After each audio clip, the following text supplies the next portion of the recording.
Caitlin Clark, Christine Brennan, and how racial stereotypes persist in the media's WNBA coverage.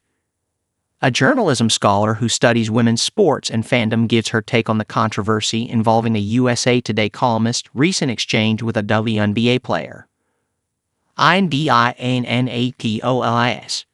Story from the Conversation by Molly Yanity, Professor and Director of Sports Media and Communication, University of Rhode Island.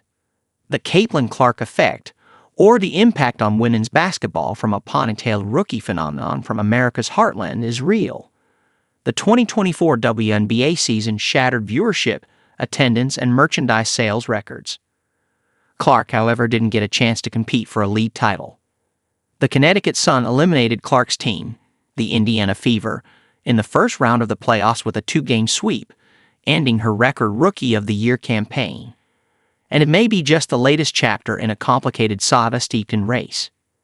During the first game of the series, the fingers of Sun guard Dejanay Carrington hit Clark in the eye as Carrington followed through on a block attempt of a Clark shot. During the next day's media availability, USA Today columnist Christine Brennan recorded and posted an exchange between herself and Carrington. In the brief clip, the veteran sports writer asks Carrington, who is black, if she purposely hit Clark in the eye during the previous night's game. Though Carrington insisted she didn't intentionally hit Clark, Brennan persisted, asking the guard if she and a teammate had laughed about the incident. The question sparked social media outrage, statements from the players' union and the league, media personalities weighing in, and more.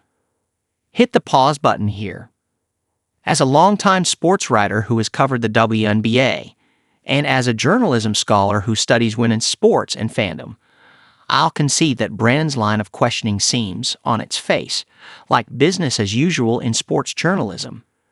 After all, haven't most baseball fans seen a scribe ask a pitcher if he intentionally beaned a batter? But Brennan's questions were not asked in a vacuum. The emergence of a young, white superstar from the heartland has caused many new WNBA fans to pick sides that fall along racial lines. Brennan's critics claim she was pushing a line of questioning that has dogged black athletes for decades, that they are aggressive and undisciplined. Because of that, her defense of her questions and her unwillingness to acknowledge the complexities has left this professor disappointed in one of her journalistic heroes.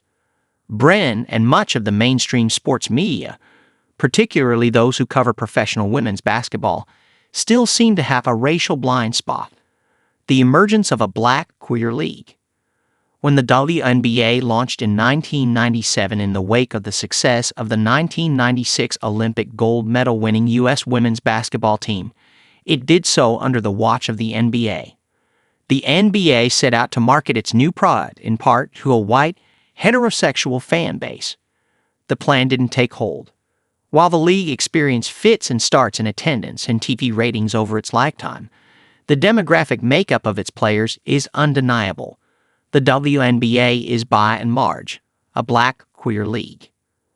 In 2020, the Women's National Basketball Players Association reported that 83% of its members were people of color, with 67% self-reporting as Black/African American. While gender and sexual identity haven't been officially reported, a substantial proportion, the WNBPA reported, identify as LGBTQ+. In 2020, the league's diversity was celebrated as players competed in a bubble in Brennan, Florida, due to the COVID-19 pandemic. They protested racial injustice, helped unseat a U.S. senator who also owned Atlanta's WNBA franchise, and urged voters to oust former President Donald Trump from the White House. Racial tensions bubbled to the surface. In the middle of it all, the WNBA has more eyeballs on it than ever before. And without mincing words, the fan base has gotten wider since Clark's debut this past summer, as the Wall Street Journal pointed out in July. Those white viewers of college women's basketball have emphatically turned their attention to the pro game, in large part due to Clark's popularity at the University of Iowa. While the rising tide following Clark's transition to the WNBA is certainly lifting all boats, it is also bringing detritus to the surface in the form of racist jeers from the stands and on social media. After the Sun dispatched the Fever, All-WNBA forward Alyssa Thomas, who seldom speaks beyond sound bites, said in a post-game news conference, "I think in my 11-year career I've never experienced the racial comments from the Indiana Fever fan base. I've never been called the things that I've been called on social media, and there's no place for it.